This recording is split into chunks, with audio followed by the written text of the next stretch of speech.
क्योंकि जैसे हम जब चुने जाते हैं तो मैं आज बहुत सारे लोगों को मिल रहा हूँ जो मसीह में हैं, खुदा में हैं।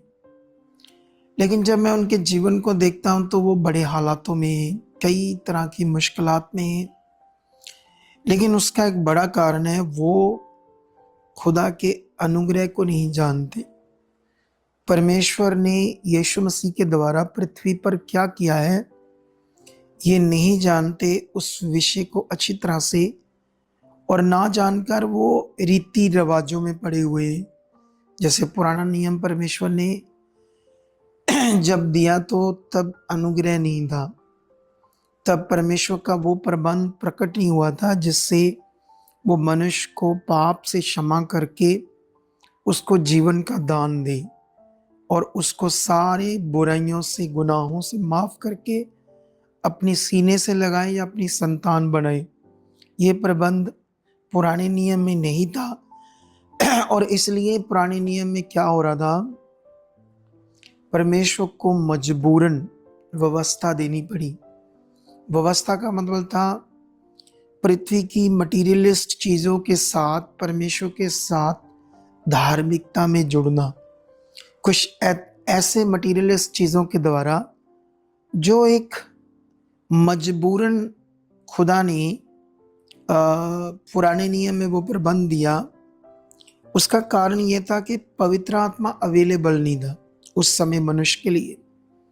और जब तक प्रभु यीशु मसीह पृथ्वी पर नहीं आते और पाप का प्रायश्चित नहीं करते, क्षमा मनुष्य के लिए नहीं आती, माफी नहीं आती और अनुग्रह परमेश्वर नहीं करते, तब तक पुराने नियम में वो सब लोग उस अनुग्रह से, पवित्र आत्मा से रहते और उन्हें परमेश्वर की आत्मिक बातें समझ नहीं आती थी। इसीलिए पुराना नियम का प्रबंध देना पड़ा। जब हम पढ़ते हैं तो कितने रीति रिवाज थे।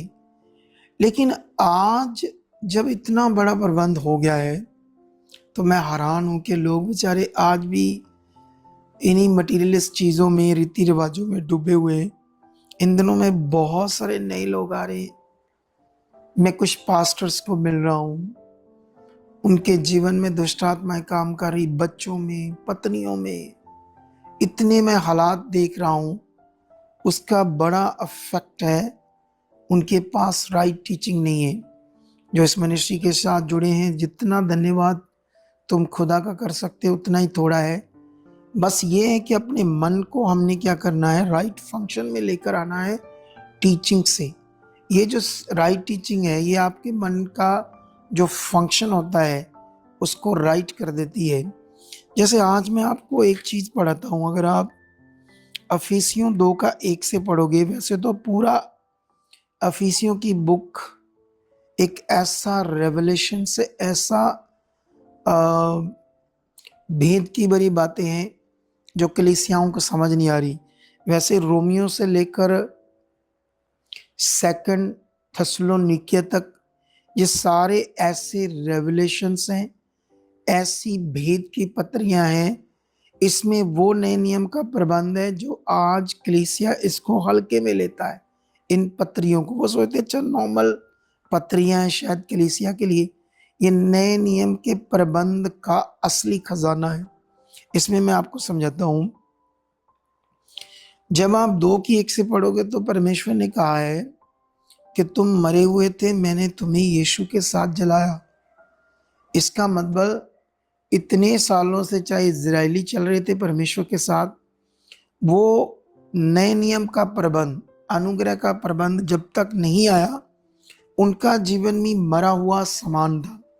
और हमारा जीवन भी संसार में एक मरा हुआ था।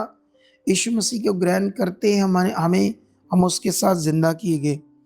अगर यहाँ से हम और पढ़ते हैं तो यहाँ इतनी बड़ी बातें हैं। जैसे 4 में लिखा, परंतु परमेश्वर ने जो दया का धनी है, अपने उस बड़े प्रेम के कारण जिससे उसने हमसे प्रेम किया, जब हम अपने अपराधों के कारण मरे हुए थे, ये 5 भी पढ़ रहा हूं, हमें मसीह के साथ जिंदा किया। और 6 में लिखा, और और मसीह यीशु में उसके साथ जलाया, मतलब उठाया, और स्वर्गीय स्थानों में उसके साथ बैठाया। अब ये टीचिंग बड़ी महान है। एक व्यक्ति जब यीशु मसीह को ग्रहण करता है, उसके बारे में लिखा, तुम मरे हुए जीवन से उसके साथ, जब यीशु जिंदा हुआ तुम भी उसके साथ जी उठे। लेकिन अगर हम चेक करें तो हम मरे कब थे, जिंदा कब हुए थे? यही इतने बड़े रेवलेशन है। तो यहाँ पर ऐसे लिखा, स्वर्गीय स्थानों में उसके साथ बैठाया। ये इतना बड़ा फिगरेटिवली रेवलेशन है जिसे समझना होगा। एक अधिकार की बात हो रही है, एक अनुग्रह की बात हो रही है कि हम अब स्वर्गीय स्थान के अधिकारी हैं, और वहां से जो हमारे ऊपर ग्रेस यीशु मसीह को ग्रहण करने के बाद आती है, उसके हम भागी हैं। अब क्या करना है कलीसिया ने? किसी भी बात से डरना नहीं। मैं अभी भी कई बार मेरे सामने लोग आते हैं, वो प्रेयर कर दो, चिंता करते हैं, मन खराब करते हैं, ऐसे फील नहीं करते मैं परमेश्वर की बेटी हूँ, मैं खुदा का बेटा हूँ, मेरे लिए हो चुका, मेरे लिए खुदा ने अनुग्रह कर दिया है, ये बीमारी, ये हालात जा चुका, ये प्रॉब्लम हट चुकी। तो इसे आपको समझना होगा।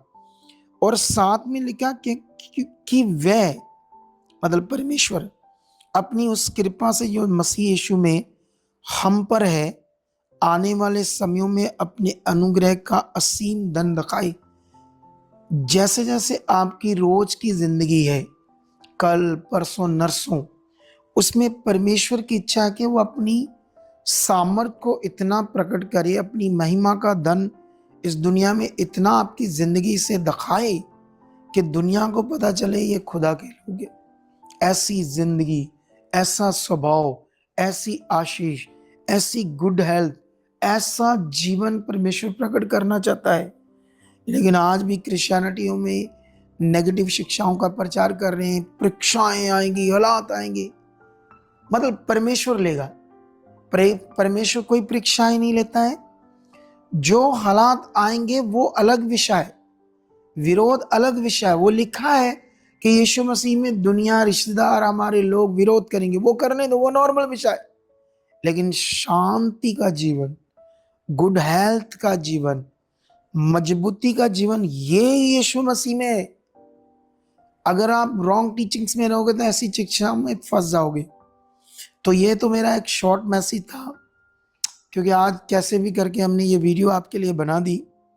कोई बनने का चांस नहीं था, लेकिन आप इस संडे की मीटिंग मिस करना। मैं ऐसे ही सैकड़ों पॉइंट ऐसी टीचिंग को आपको सिखाने वाला है। इस संडे प्रभु भोज की भी मीटिंग है, 5 की संडे की बात कर रहा हूँ। ये आपको सैटरडे को सुबह सुबह मिलेगी वीडियो, तो इसीलिए रेडी हो जाओ। संडे में और बड़े पॉइंट्स सिखाने वाला हूँ। और आगे लिखा, क्योंकि विश्वास ही के द्वारा अनुग्रह से तुम्हारा उद्धार हुआ, ये तुम्हारी ओर से नहीं, वरन ये परमेश्वर का दान है।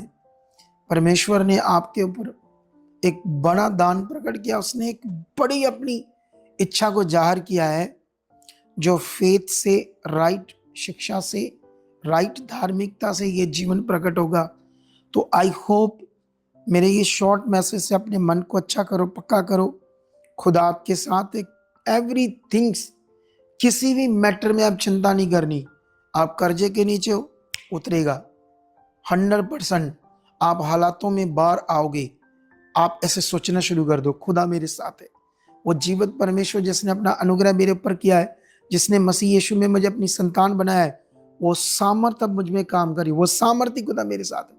हर चीज में आप पॉजिटिव हो जाओ खुदा के साथ, क्योंकि आप एक पॉजिटिव मिनिस्ट्री की शिक्षाओं को सुन रहे हो, एक पॉजिटिव मिनिस्ट्री की वचनों के रेवलेशन को समझ रहे हो। तो मेरा बिलीव है, इतने से मैसेज से आप अपने मन को पक्का करो। आप जल्द, मैं भविष्यवाणी करता हूँ, इसी छोटे से मैसेज से मैं भविष्यवाणी करता हूँ, आप एक बड़ी गवाही से आने वाले हो, और वो भी जल्द। खुदा आपको बरकत दे चुका है इस शॉर्ट मैसेज से। हम मिलते हैं संडे की बड़ी भविष्यवाणियों की मीटिंग में। Okay, God bless you. Amen, amen, amen.